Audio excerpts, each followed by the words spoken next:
Okay, so this is my speech about the bad living conditions in India. And I chose this topic because when you tell someone to think of a poor country, they often mention Africa or a country in Africa. And I know that India is a very poor country too, but it isn't very well known for being poor.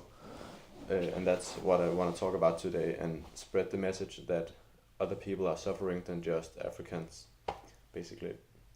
So the world has been seeing a massive growth in the population in the past few years, and that is mainly seen in India, where right now there are 1.3 billion people, and it is calculated that by 2050 there will be double the double of the amount that they are living right now, and that is 2.6 billion people, which actually is one third of the overall world population right now.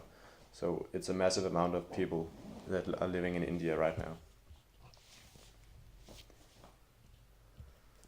Okay, so poverty in India. It is calculated that about 25% of the population in India are extremely poor, and that is calculated by the website Globalistico. Um, and about 28% are illiterate, which means they can't write or read anything. And that is an outcome of poverty, because when you have no money, you can't study, and that is why so many people are illiterate. In the big cities, for example, in Mumbai and New Delhi, people are living in mud houses, which are made from just stones and mud, and are living under tarps to protect them from the rain and the mud, to isolate from the cold outside. Of course, it's not everyone who lives like that, but it's a lot of people in the big cities, and it's a huge problem. A lot of the poverty is caused by climate changes um, that we are seeing right now in the world, and that is also a problem for the rest of the world. But in India, it's very bad. So, if you live by the coast, climate changes can be very dangerous for you. For example, if you have a mud house made of stones and mud and are living under a tarp, um, a tsunami or a hurricane can easily destroy your house and lead to a family having no home. And if you are a plantation owner or a field owner and grow crops, um, some rain or a hurricane or tsunami can easily destroy that field too, and that can also lead to a whole family standing without no economy and no chance of surviving.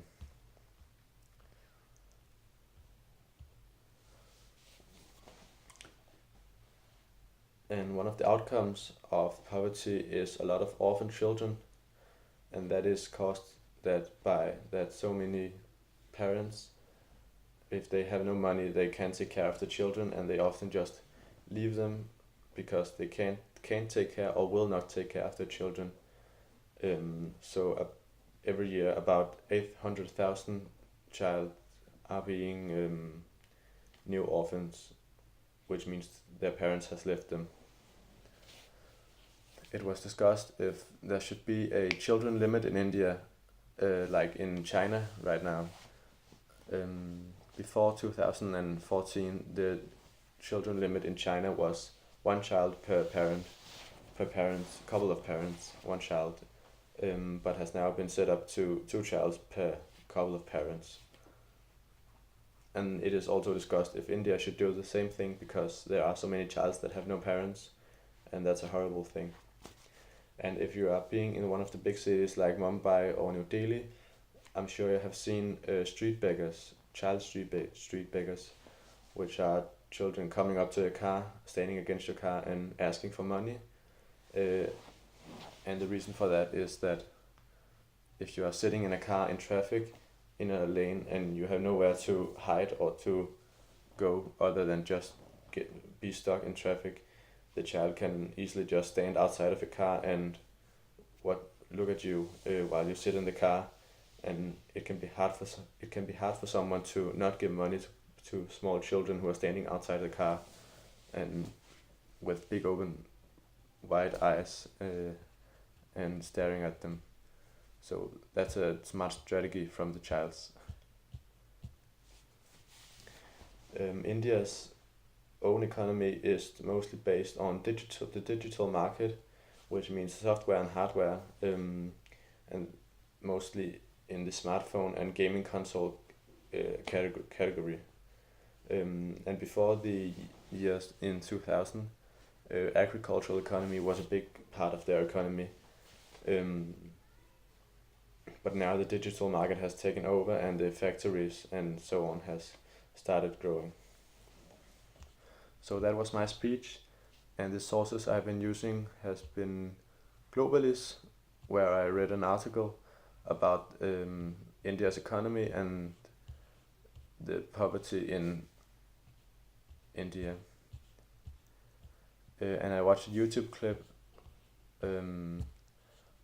where a woman talked about orphan children in India and the climate changes and how many people that suffer from climate changes in India. And finally, I used Wikipedia